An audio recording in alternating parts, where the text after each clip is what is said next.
এই পর্যন্ত কোনো সমস্যা এই পর্যন্ত কোনো সমস্যা দেখতেছেন আপনারা এটা পার্ট হয়ে কিন্তু আপনারা এটা পার্ট হয়ে আর্মির অফিসার আমি আমার এরকম না ওনাদেরকে কোনো প্রেসার দেওয়া না আর্মি মহোদয়রা এরকম না তাদের প্রেসার দেওয়া হচ্ছে হ্যাঁ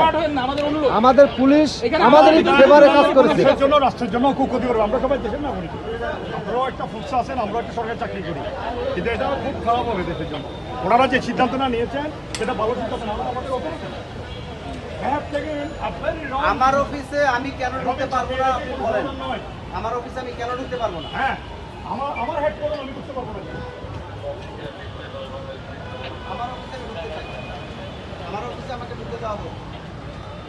আপনাদের সামনে দিয়ে ওরা পিছু পিছু বসে ঘুরে আমরা আপনাদের সামনে তুলে দিচ্ছে নিয়মতান্ত্রিক আন্দোলন করেছি আমরা কোনো প্রকার হইচই দাঙ্গা হাঙ্গামা মারামারি এরকম কোনো কিছু করি নাই এখানে পুলিশ ভাইরা ছিলেন তারা যে সকল শর্ত দিয়েছেন আমরা সকল শর্ত আমরা মেনে নিয়েছি মিডিয়ায় কথা বলেন স্যার সকল শর্ত মেনে নিয়ে আমরা আন্দোলন করেছি প্রথমবার বলেন মিডিয়ায় কিন্তু আমাদেরকে আমাদের অফিসে ঢুকতে দেওয়া হচ্ছে না দরজা বন্ধ করে দেওয়া হয়েছে এখানে শুধুমাত্র আমাদের কর্মকর্তারা ঢুকে না বিভিন্ন স্টেক হোল্ডাররা ঢুকেন তারা তাদের বিভিন্ন কাজ নিয়ে ঢুকেন সব কাজ বন্ধ করে দেওয়া হয়েছে আমরা যেই সময়টুকু পালন করছি তার বাইরে বাকি সময়টুকু আমরা কাজ করতে চাই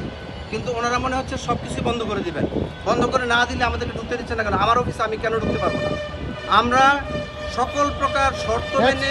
আইন মেনে নিয়মতান্ত্রিক আন্দোলন করছি এখন পর্যন্ত আমরা গতকাল পত্রপত্রিকায় একটা বিষয় আসছে যেটা সাথে আমি দ্বিমত পোষণ করি যেটা হচ্ছে আলোচনা আমি প্রত্যাখ্যান করেছি আমরা আসলে কেউ আলোচনা প্রত্যাখ্যান করি নাই আমাদেরকে আলোচনার জন্য ডাকা হয় নাই আলোচনার জন্য ডাকা হলে আমরা এটা কনসিডার করবো অবশ্যই কনসিডার করবো অর্থ উপদেষ্টা মহোদয় হচ্ছেন আমাদের ডিপার্টমেন্টের প্রধান এবং ওনার কাছে আমরা সকল আর্জি জানাতে চাই সুতরাং আমরা আলোচনায় যাব না এই কথা আমরা একবারও বলি না আলোচনা প্রত্যাখ্যান আমরা করিই নাই আজকে বিকেলে ডাকা হয়েছে কাদেরকে আপনাদের আজকে বিকেলে আমাদেরকে ডাকা হয় নাই ডাকা হয়েছে কাস্টমস এবং ইনকাম ট্যাক্সের প্রতিনিধিকে আপনি একটা জিনিস খেয়াল করেন প্রতিনিধি যখন বলা হয়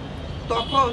কেউ একজন মনোনয়ন দেন যেহেতু ডিপার্টমেন্টের প্রধান চেয়ারম্যান তিনি তার ইচ্ছা মতো তার পছন্দের ব্যক্তিদেরকে মনোনয়ন দিয়েছেন যারা আমাদের আন্দোলনের সাথে সংশ্লিষ্ট নন বরং তারা যেটা করেছেন আন্দোলনের বিরোধিতা করেছেন নানাভাবে আন্দোলনকে ব্যাহত করার চেষ্টা করেছেন এই ধরনের লোকদের নিয়োগ মনোনয়ন দিয়েছেন তো সেটার সাথে আমাদের কোনো সম্পর্ক নাই অর্থ উপদেষ্টা মহোদয় ডাকার সাথে সাথে আমরা সবাই মিলে বসে সিদ্ধান্ত নিয়ে যাব এই মুহূর্তে